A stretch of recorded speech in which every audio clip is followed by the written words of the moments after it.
किसी भी ब्रांच के स्टूडेंट हो, तो आपको क्या क्या चीजें करनी चाहिए और क्या क्या चीजें नहीं करनी चाहिए, किन चीजों को अवॉइड करना चाहिए। फॉर्मूला का रिवीजन हमारे लिए बहुत ज्यादा जरूरी होता है। और सर फॉर्मूला रिवीजन कैसे करें?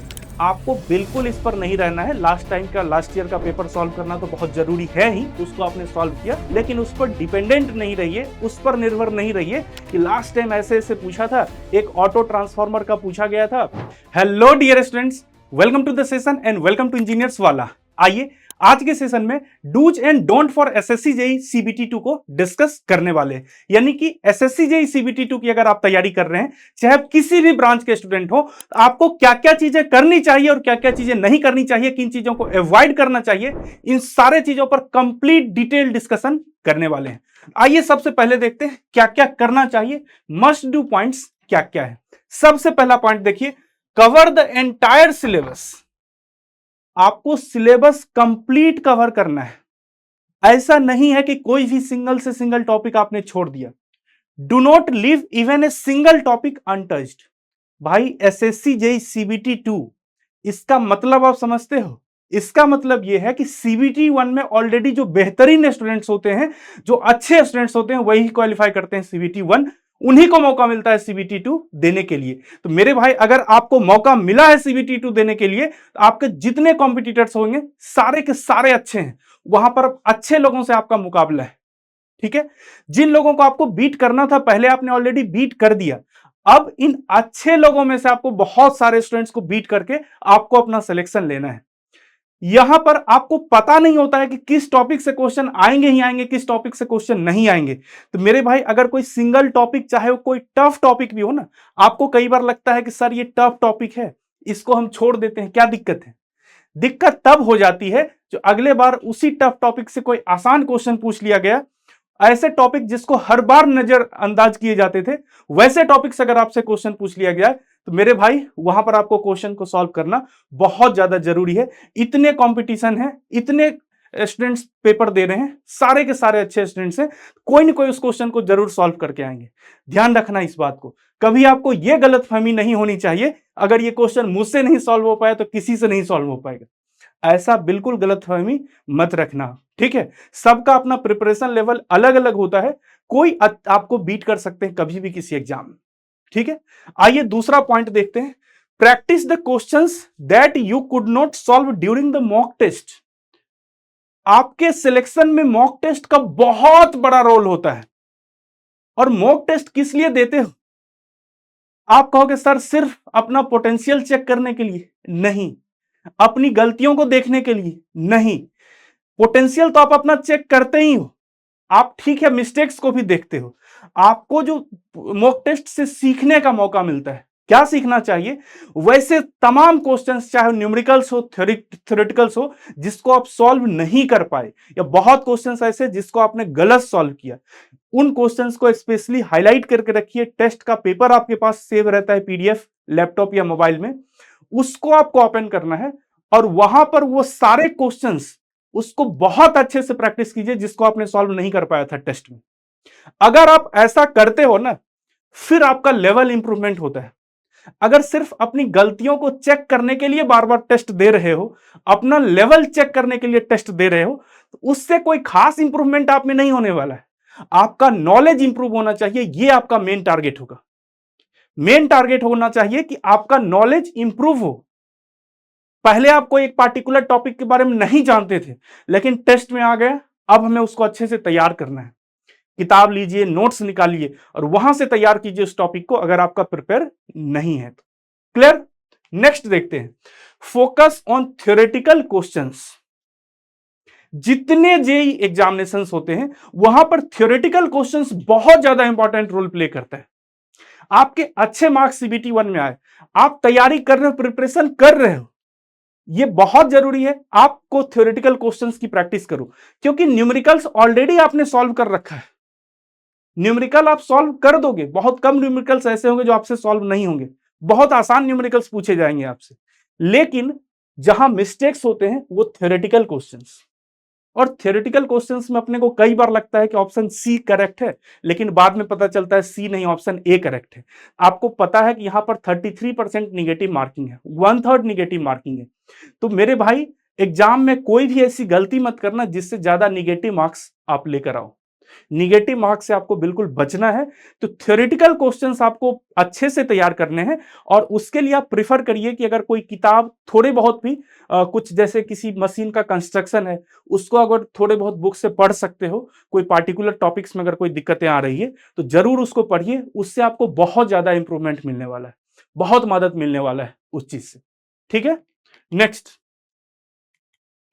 Revise formula. फॉर्मूला का रिवीजन हमारे लिए बहुत ज्यादा जरूरी होता है। और सर फॉर्मूला रिवीजन कैसे करें? भाई मेरे, आप बिल्कुल ही कोई ऐसा टाइम है जब आप पढ़ाई नहीं कर रहे हो उस समय भी फॉर्मूला रिवीजन कर सकते हो। फॉर्मूला आपने कहीं लिख रखा है, चाहे कोई किताब है या फिर आपके शॉर्ट नोट्स हैं वहां पर फॉर्मूले लिखे हुए हैं, उसकी एक फोटो ले लो मोबाइल फोन में। रात में सोने के लिए जा रहे हो उस समय देखो ऐसे मोबाइल फोन को, सारे फॉर्मूले देख लो। सुबह एक बार जगो फॉर्मूले देख लो। फॉर्मूला चाहे आप किसी भी फॉर्मूला को डिराइव कर सकते हो, ये बहुत अच्छी बात है आपके लिए। लेकिन इस एग्जाम में आपको उतना कुछ भी समय नहीं मिलने वाला है। जितने भी फॉर्मूले होते हैं, जितने भी डेटाज होते हैं, उसको आपको याद रखने की बहुत ज्यादा जरूरत है। क्योंकि अगर आप फॉर्मूला नहीं याद कर रहे हो ना, फिर आप एग्जाम में स्ट्रगल करोगे, फिर वहां पर आपको दिक्कतें आएंगी क्वेश्चंस को सॉल्व करने के लिए। तो मेरे भाई फॉर्मूला का प्रैक्टिस बहुत ज्यादा जरूरी है। ठीक है, next, practice numerical questions by using virtual calculator. अब देखो एक बहुत ही इंपॉर्टेंट बात, जनरली हम पढ़ाई करते रहते हैं, क्वेश्चंस को सॉल्व करते हैं, बुक से क्वेश्चन सॉल्व करते हैं, तो जो नॉर्मल कैलकुलेटर होता है ना, मैनुअल कैलकुलेटर, ये इससे आप सॉल्व करते रहते हैं। ये कैलकुलेटर आपके सामने है और इससे सॉल्व करते रहते हैं। इससे सॉल्व आपको नहीं करना है, क्योंकि एग्जामिनेशन में आपको मिलेंगे वर्चुअल कैलकुलेटर। और वर्चुअल कैलकुलेटर की प्रैक्टिस कहां से करनी है, देखिए लिंक दिया हुआ है टीसीएस आईओएन की वेबसाइट पर। TCS ION scientific calculator search कीजिए, यहां पर कैलकुलेटर आपको मिलेगा। इस कैलकुलेटर पर आपको सॉल्व करने हैं न्यूमेरिकल क्वेश्चंस को। देखिए यहां पर बगल में लैपटॉप है ना, आपको यहां नहीं करके लैपटॉप में वेबसाइट ओपन करिए, मोबाइल में वेबसाइट ओपन करिए और वहां से आप इस कैलकुलेटर को प्रैक्टिस कर सकते हैं। और अगर आपने पीडब्ल्यू का टेस्ट सीरीज ले रखा है, फिर तो आपको वहां पर वर्चुअल कैलकुलेटर दिखते ही हैं। पीडब्ल्यू टेस्ट में वर्चुअल कैलकुलेटर अवेलेबल है, वहां से आप प्रैक्टिस कर सकते हैं। वर्चुअल कैलकुलेटर पर प्रैक्टिस करना बहुत ज्यादा जरूरी है। मैं आपको रिपीटेडली इस बात पर जोर दे रहा हूं कि मेरे भाई इस सेशन से आप कोई भी अगर लर्निंग नहीं भी लिए ना, एक लर्निंग जरूर लेना, एक चीज को जरूर फॉलो करना कि वर्चुअल कैलकुलेटर पर प्रैक्टिस अच्छे से करना। लॉग लेना, एक्सपोनेंशियल लेना, साइन, कॉस, ये सब बहुत अच्छे से प्रैक्टिस करने की आपको जरूरत है। डिग्री में रिजल्ट, रेडियन में रिजल्ट, ये हर चीज आपको देखना है। ठीक है, अब last, stay fit, motivated and energetic. आपको फिट रहना बहुत ज्यादा जरूरी है, आपको मोटिवेटेड रहना बहुत ज्यादा जरूरी है। मोटिवेटेड कैसे रह सकते हैं, देखो आप में से बहुत सारे स्टूडेंट्स ऐसे होंगे ना जो हो सकता है कि इससे पिछले भी कई एग्जामिनेशंस में रिजेक्ट हुए हों। हो सकता है कोई स्टूडेंट ऐसे हो जो एसएससी जेई पिछली बार भी सीबीटी 1 क्रैक किए थे और सीबीटी 2 में रिजेक्ट हुए हो। तो हो सकता है कि वो डिमोटिवेट रह रहे होंगे कि सर पता नहीं क्या होगा, पिछले 1-2 बार से हम बहुत सारे एग्जामिनेशंस दे रहे हैं, फाइनल सिलेक्शन मेरा नहीं हो पाता है, फाइनल सिलेक्शन नहीं हो पाता है। मेरा भाई यही तो जिंदगी है, यही तो स्ट्रगल है। जिस दिन एक बार फाइनल सिलेक्शन एक एग्जाम में हो गया ना, उसके सारे स्ट्रगल आपके किनारे हो जाएंगे और उस दिन से आपकी एक नई लाइफ स्टार्ट हो जाएगी, नया जीवन आप जीने लगोगे। तो मोटिवेटेड रहना आपको अपने आप में बहुत ज्यादा जरूरी है। आपने सीबीटी 1 क्वालिफाई किया है, आपने हजारों हजार स्टूडेंट्स को बीट किया है, इसका मतलब आप में वो पोटेंशियल है, आप में वो काबिलियत है। आपके ही जैसे कोई स्टूडेंट जाकर सीबीटी 2 को क्वालिफाई करेंगे। तो आपको प्रीवियस हिस्ट्री अपनी नहीं देखनी है। अगर आपकी हिस्ट्री बहुत, आपका पास्ट बहुत खराब हो ना, तो उसको देखना ही नहीं है। और अगर पास्ट बहुत अच्छा भी रहा है, उसको भी बहुत ज्यादा देखने की जरूरत नहीं है, क्योंकि उससे फिर ओवर कॉन्फिडेंस आता है। आपको कभी भी ओवर कॉन्फिडेंट नहीं होना है और कभी भी आपको अपने आप को, निगेटिव पॉइंट्स तो बिल्कुल आपके माइंड से हटा कर रखिए। ठीक है, एनर्जेटिक, बिल्कुल यार ऊर्जा से भरा हुआ होना चाहिए। क्योंकि आप कभी भी फील करो अपने आप को, जिस दिन आप एनर्जेटिक नहीं रहते हो ना, उस दिन आप कुछ कम पढ़ाई कर पाते हो, उस दिन आप कम सीख पाते हो। आपको एनर्जेटिक रहना बहुत ज्यादा जरूरी है। फिट रहिए, मस्त रहिए एकदम से, क्योंकि एग्जामिनेशन तक आपको हेल्थ का भी बहुत अच्छे से ध्यान रखना है। वहां पर भी कोई दिक्कत आपको नहीं आनी चाहिए, क्योंकि जिस दिन आपका पेपर हो रहा होगा ना, उस दिन का दिन आपके लिए बहुत ज्यादा महत्वपूर्ण होता है। ठीक है, तो कुछ ऐसा ना रहे जिससे उस दिन कोई तकलीफ हो रही हो आपको और आप पेपर दे रहे हैं। ठीक है, अब हम देखते हैं क्या क्या चीजें नहीं करनी चाहिए, किन किन चीजों को हमें नहीं करना चाहिए। तो चलो नहीं करने वाले को देखते हैं। Don't rely only on question paper of last year CBT 2। ये इस बार बहुत सारे स्टूडेंट्स मिस्टेक कर सकते हैं, क्योंकि एसएससी जेई का computer based test CBT 2 last time ही हुआ था, उससे पहले तो कन्वेंशनल पेपर होता था। तो कई स्टूडेंट उस पेपर को बार बार देख रहे होंगे, कह रहे होंगे कि वाह कितने आसान क्वेश्चंस आए थे, मैं तो इसमें 90% सॉल्व कर देता हूं। कह रहे होंगे कि सर इस पार्टिकुलर सब्जेक्ट से ज्यादा क्वेश्चन आए थे, इससे 3 ही क्वेश्चन आए थे, इन तीनों को छोड़ दें तो अपना एक अच्छा हो जाएगा, एक सब्जेक्ट का लोड कम हो जाएगा। ऐसी गलती आपको नहीं करनी है, क्योंकि ना आपको पता है ना हमें पता है कि इस बार कैसा पेपर सेट होगा। और मेरे भाई, अपनी लाइफ में हमेशा वर्स्ट कंडीशन के लिए प्रिपेयर रहना चाहिए। आप कभी भी आसान पेपर को माइंड में लेकर ही नहीं जाओ कि पेपर बहुत आसान आ जाएगा। आप ये सोचो कि पेपर टफ आने वाला है and you are prepared for tough condition. और एक बात और ध्यान रहे कि लास्ट टाइम आपका कैसा पेपर था, क्या किए नहीं किए। आपको लग रहा होगा कि सर इतने आसान पेपर आते हैं, हर कोई सीबीटी 2 में स्कोर कर लेता होगा, दिस दैट, ये सारी चीजें आपके दिमाग में चल रही होंगी। आपको बिल्कुल इस पर नहीं रहना है। लास्ट टाइम का, लास्ट ईयर का पेपर सॉल्व करना तो बहुत जरूरी है ही, उसको आपने सॉल्व किया, लेकिन उस पर डिपेंडेंट नहीं रहिए, उस पर निर्भर नहीं रहिए कि लास्ट टाइम ऐसे ऐसे पूछा था, एक ऑटो ट्रांसफॉर्मर का पूछा गया था मैक्सिमम केवीए रेटिंग, इस बार भी पूछ लेगा। ऐसा कुछ भी नहीं है। आपको कंप्लीट सिलेबस पर फोकस रखना है। ठीक है, next, don't think of cut off and the score of CBT 1। बहुत सारे स्टूडेंट्स ऐसे हैं वो कट ऑफ की चिंता करते हैं। सर सीबीटी 2 जब हम पेपर देंगे तो सीबीटी 1 सीबीटी 2 मिलाकर कितना कट ऑफ जाएगा। कट ऑफ का मतलब समझते हो? अगर सिर्फ आप कट ऑफ करते हो, कट ऑफ क्वालिफाई करते हो सीबीटी 2 में जाकर, तो फिर आपको सबसे आखिरी रैंक आपकी होगी।